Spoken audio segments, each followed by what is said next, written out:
Doctor's name is Dr. Caitlin Bernard, who's based in Indiana, who performed the abortion on this young 10-year-old. I want to put a statement up from her attorney because they released a statement today after the Indy Star reported that the abortion was reported by Dr. Bernard to Indiana Health and Child Welfare officials. So the statement goes, in part, my client, Dr. Caitlin Bernard, took every appropriate and proper action in accordance with the law and both her medical and ethical training as a physician.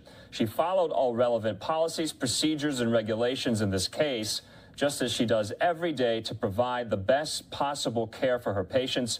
She has not violated any law, including patient privacy laws, and she has not been disciplined by her employer.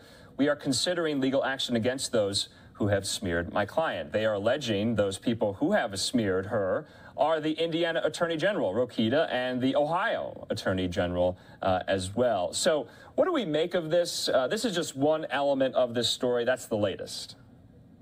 Well, I think what we make of this is that the Attorney General needs to be really careful about public statements, whether or not it's the Indiana Attorney General or any officials in Ohio saying we're investigating this doctor without first checking to see if she did in fact file the paperwork that she needs to file. So there's two documents I understand that you need to file in these cases, alerting two different agencies.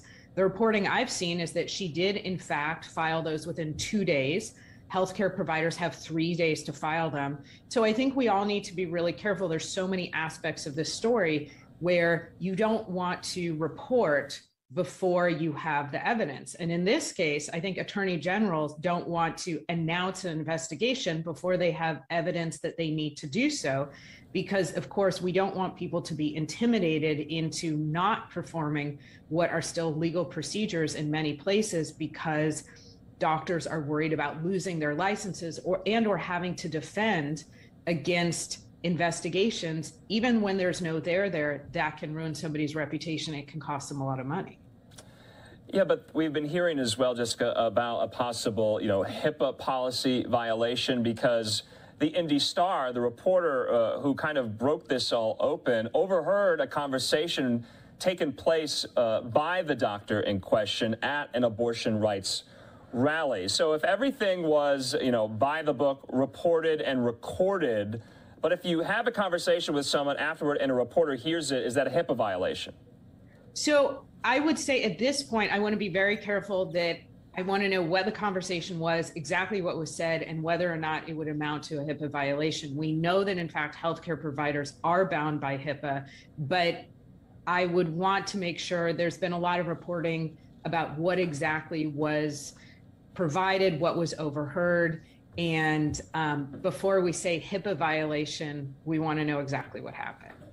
Okay, I want to put up a tweet from Dr. Bernard. She tweeted this today. It goes as in full. My heart breaks for all survivors of sexual assault and abuse. I'm so sad that our country is failing them when they need us most. Doctors must be able to give people the medical care they need when and where they need it. Jessica, let's talk about abortion laws post-Roe in both Ohio and Indiana. Why couldn't this 10-year-old get an abortion in Ohio? Some say she could have.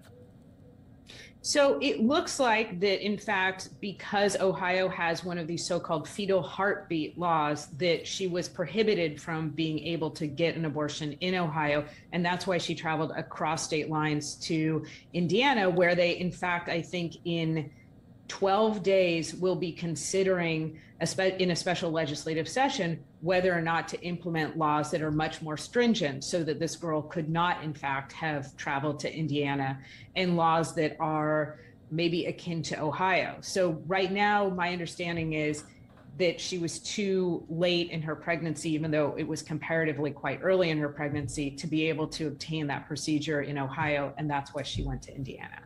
Yeah, the Ohio fetal heartbeat bill permits abortions only up until 6 weeks after pregnancy, and there's some reporting to suggest that the 10-year-old, I just can't even believe I'm saying this, a 10-year-old was 6 weeks, 3 days, I believe, after that